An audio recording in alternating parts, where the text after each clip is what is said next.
Subscribe now and press the bell icon. Never miss an update. अस्सलाम वालेकुम dear students, आज हमने 10th chemistry का जो नया टॉपिक पढ़ना है वो है पीएच स्केल। लास्ट टाइम हमने प्रॉपर्टीज़ ऑफ बेसिस के बारे में पढ़ा था और उसके यूजेस पढ़े थे। आज हमने एसिडिक और बेसिक स्ट्रेंथ को मालूम करने के लिए पीएच स्केल के बारे में पढ़ना है कि पीएच स्केल क्या है। तो पीएच स्केल के बारे में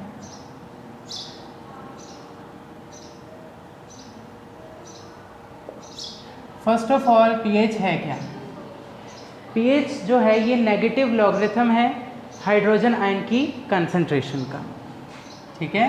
negative logarithm of hydrogen ion concentration कि हाइड्रोजन आयंस की कंसंट्रेशन जितनी भी होगी आप उसका नेगेटिव लॉगरिथम लेंगे तो आपके पास वो क्या आ जाएगी? पीएच आ जाएगी। इस हाइड्रोजन यानी इस H से पहले P का मतलब क्या है? नेगेटिव लॉगरिथम, ठीक है। ये सिर्फ इसलिए की गई है क्योंकि कंसंट्रेशन हमारे पास जब भी हमारे पास आंस वगैरह आता है तो वो माइनस में एक्सपोनेंट्स चले जाते हैं तो वो बहुत स्मॉल वैल्यू हो जाती है।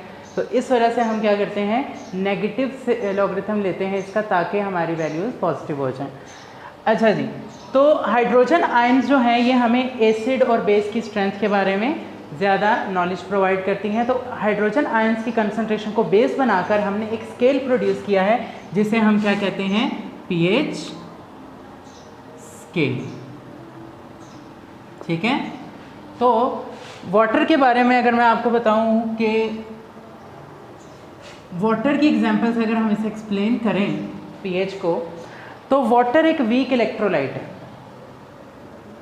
वाटर क्या है? एक वीक इलेक्ट्रोलाइट है। ये आसानी से अपने आयंस में कन्वर्ट नहीं होता, ठीक है। लेकिन अगर आप इसमें थोड़ी सी मिकदार में एसिड ऐड कर दें, ठीक है, तो ये अपने आयंस में कन्वर्ट हो जाता है, ठीक है। ये इसके आयंस बन जाते हैं। अब अगर इस इक्वेशन का मैं केसी एक्सप्रेशन लिखूं तो वो हमारे पास कुछ यूँ आएगा। केसी जब भी लिखते हैं तो प्रोडक्ट ऊपर आते हैं और रिएक्टेंट नीचे आएगा। तो ये आपका प्रोडक्ट आ गया ऊपर और रिएक्टेंट क्या होगा? आएगा यहाँ नीचे। अच्छा, अब आयंस बहुत कम बनते हैं, ठीक है। जब आयंस बहुत कम बन रहे हैं इसका मतलब क्या है? वीक इलेक्ट्रोलाइट कौन से इलेक्ट्रोलाइट्स होते हैं जो कम आयंस बनाते हैं?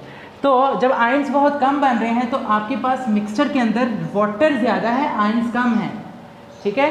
तो यानी आयंस ना होने के बराबर है। तो ये वाटर की कंसंट्रेशन को आप केसी से मल्टीप्लाई कर सकते हैं क्योंकि वाटर ही वाटर है, एक्सेस है, तो कंपैरिजन ज़रा नेग्लिजिबल ही होगा।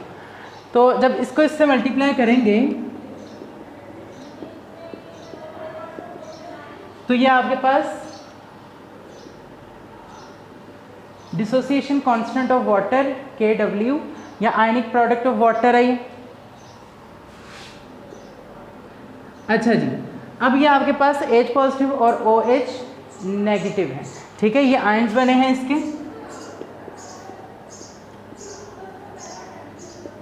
अच्छा, अगर मैं आपसे कहूँ कि इस इक्वेशन में देख के कि जितने पॉजिटिव एक वाटर का मॉलिक्यूल जब डिसोसिएट हो रहा है तो जितने पॉजिटिव आयंस बन रहे हैं उतने ही क्या है? नेगेटिव आयंस बन रहे हैं।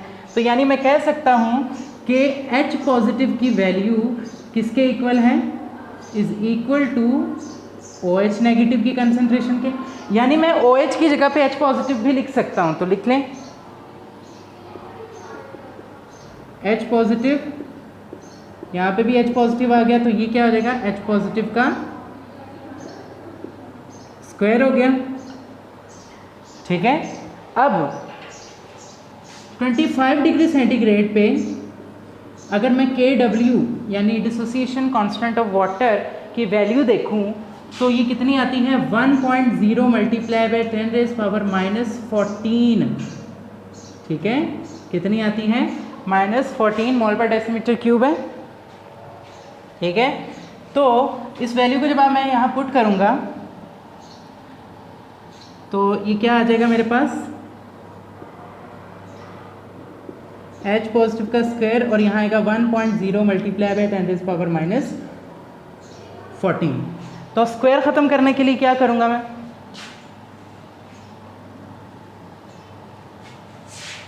स्क्वायर रूट ले लेंगे। 1.0 multiply by 10 rays power -14। Answer हमारे पास क्या आ जाएगा?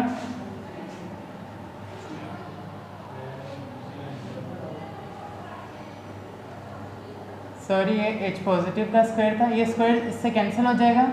हमारे पास हाइड्रोजन आयन की कंसंट्रेशन कितनी आ जाएगी?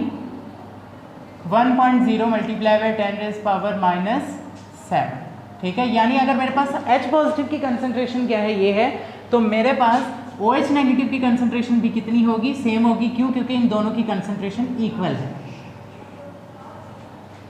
ठीक है, अब pH स्केल जो हमने प्रोड्यूस करवाया है, वो हमेशा उसकी वैल्यू 0 से लेकर 14 तक होती है। 0 से 14 तक होती है pH की वैल्यूज़। अब जितनी कम होगी pH उतना वो एसिडिक होगा, और जितनी ज़्यादा होगी उतना वो बेसिक होगा। ठीक है, तो कंक्लूजन्स देख लेते हैं कि इससे हमने क्या कंक्लूजन्स निकाले। पहला कंक्लूजन, अगर pH इज इक्वल टू 7 है तो आपके पास जो सोल्यूशन होगा वह न्यूट्रल होगा, वो ना एसिड होगा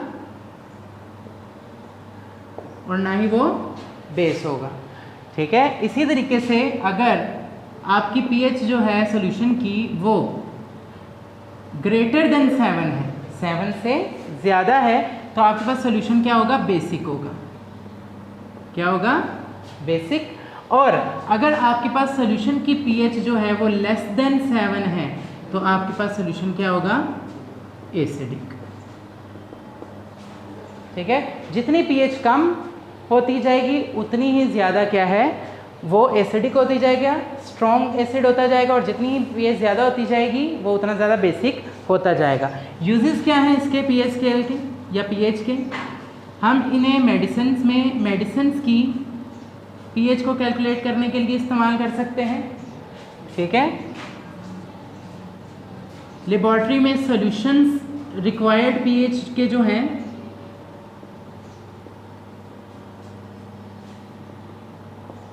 वो बनाने के लिए हम pH स्केल को यूज़ कर सकते हैं। ठीक है,